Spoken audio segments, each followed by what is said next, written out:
जब double engine की सरकार थी। आज तो आप लोगों ने आप दे दिए स्टेट वापस, दे दीजिए जो हमारा हक छीना है 5 अगस्त को दीजिए। हम दिखाते हैं पावर फ्री कैसे देते हैं। हम सरकार से लड़ाई करेंगे, अपने सरकार से, कि आपके पास फुली पावर है इस वक्त, स्टेटहुड है आपके पास। आप कहिए, यहाँ की कैबिनेट डिसीजन लेगी कि चिनाब वैली को हम 5 प्रोजेक्टों में से इतने % बिजली, इनको पता है हमारी अब कुछ चलने नहीं है, तो हम ड्रामा करें, लोग देखें, बाइकाट किया। हाँ जी, बस बीजेपी वालों ने आवाज उठाई। अरे तुमने 10 साल नहीं उठाई आवाज, हम तो आए हैं। हम साल 1.5 साल के अंदर अंदर सारे बॉर्डर को देना था जहां उसने इलेक्शन लड़ना था। क्या हमारी चिनाब वैली पहाड़ी स्टेटस का पॉपुलेशन की बनाई थी?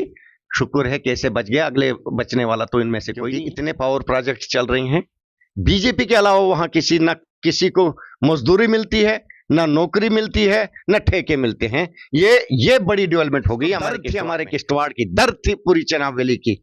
अगर लीडरी को छोड़ के एक इंसानियत के नाते अगर ये रेजोल्यूशन उस टाइम पास करता कि जो 1.5% पावर का शेयर हमें इन प्रोजेक्टों से मिलेगा, और 1.5% जो 51% सेंटर का शेयर है, सिर्फ हमें 3% पावर शेयर से पूरी चिनाब वैली को फ्री पास करके यहां नहीं ले सकता था। सेंट्रल गवर्नमेंट के पास अपनी सरकार थी वहां भी, तो 2 मिनट में तो ये अप्रूवल आता वहां से कि दे दो, इनका हक है, इनकी जमीन, इनका पानी, इनका सब कुछ, एनवायरमेंट इनकी। मैं जानना चाहूंगा, यहाँ की पॉपुलर गवर्नमेंट ने जो है बजट जो है वो पेश किया। आज सेशन में जो है हंगामा भी हुआ। कल जो जम्मू के अंदर और श्रीनगर के अंदर डिलवेजर्स ने जो है प्रोटेस्ट किया था, किस तरह से आप देखते हैं? और बीजेपी ने वॉकआउट। देखिए, एक बात मैं बताऊं, ये बीजेपी का एक ड्रामा है।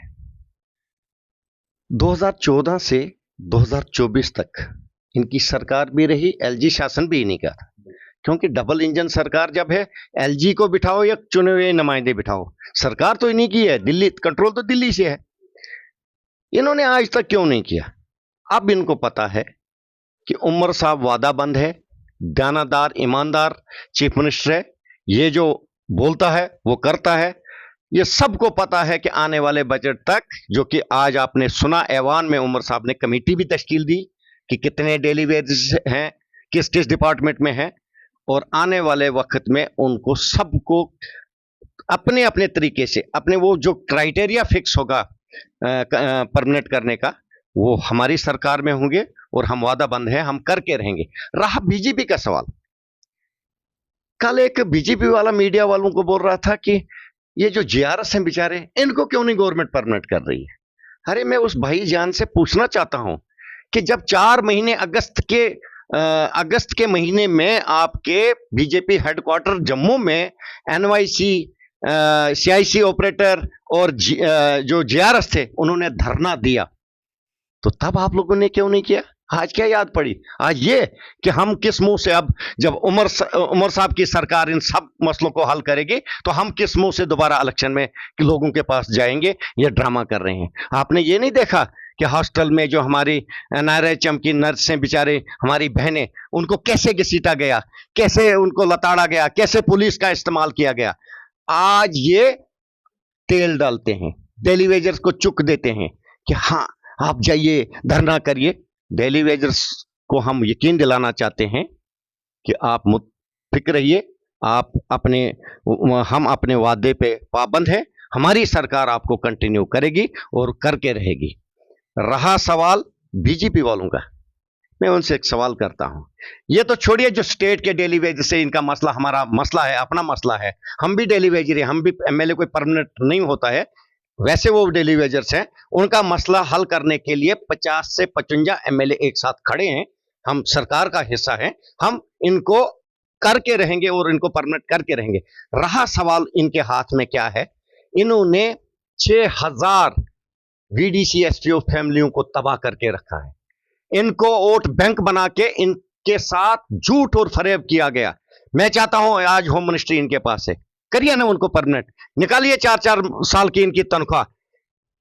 इनको किया गया कि जब ये इलेक्शन मुहिम में गए, बीजेपी ने कहा जो 3 वीडीसी एसपीओ हैं उनको हम लाइन में हाजिरी लगाएंगे, उसके बाद हम आपको 3-3 गांव के एसपीओ नए लगाएंगे और वीडीसी मेंबरों को डबल पे करेंगे। डबल पे क्या की कि जो 8000 लेता था उसको 4000 पे पहुंचाया, अब वीडीसी को बदल के वीडीजी नाम दिया। इसके अलावा वो 4-4 साल से तरस रहे हैं। जो 3-3 वीडीसी एसपीओ हैं, 4,000 6,000 कुछ तो मर गए बेचारे, 5,000 फैमिलियां वो भूखे नंगे फिर रहे हैं, कोर्ट कचहरी में फिर रहे हैं। अगर ऑनरेबल हाई कोर्ट ने उनके हक में फैसला दिया था कि इनको पे रिलीज करो और इनको कंटिन्यू आगे करो, क्या जरूरत पड़ी थी बीजेपी वालों को, क्या जरूरत पड़ी थी एलजी सरकार को कि वो मानिए सुप्रीम कोर्ट में अपनी रिट पिटिशन की। आज हमारे वही एसपीओ 5-5 हजार रुपया चंदा इकट्ठे करके वहां केस लड़ रहे हैं। ये नहीं कर सकते, उन्हीं को तो इंसाफ देंगे पहले, बाकी इंसाफ जम्मू कश्मीर के जो डेलीवेरिस्ट है जो हमारे हाथ में वो हम करेंगे, लेकिन ये पहले उनको इंसाफ दे। वीडीजी वालों को तो बेचारों को पिछले इलेक्शन में गन्ने बांटी हैं, उनको तनख्वाह दे, उनको डबल तनख्वाह करे। ये एक ड्रामा है, इनको पता है हमारी अब कुछ चलने नहीं है तो हम ड्रामा करें, लोग देखें, बाइकाट किया। हाँ जी, बस बीजेपी वालों ने आवाज उठाई। अरे तुमने 10 साल नहीं उठाई आवाज, हम तो आए हैं, हम साल 1.5 साल के अंदर अंदर सारे मसले हल करने वाले हैं।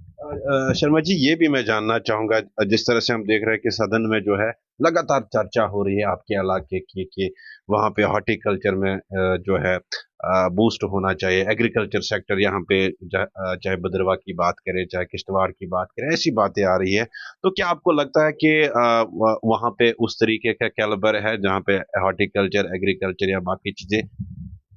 बिल्कुल, इसमें कोई शक नहीं है कि सबसे बैकवर्ड मेरी कॉन्स्टिट्यूंसी है और सबसे गुर्बत मेरी कॉन्स्टिट्यूंसी में है और सबसे ज्यादा बेरोजगारी मेरी कॉन्स्टिट्यूंसी में है।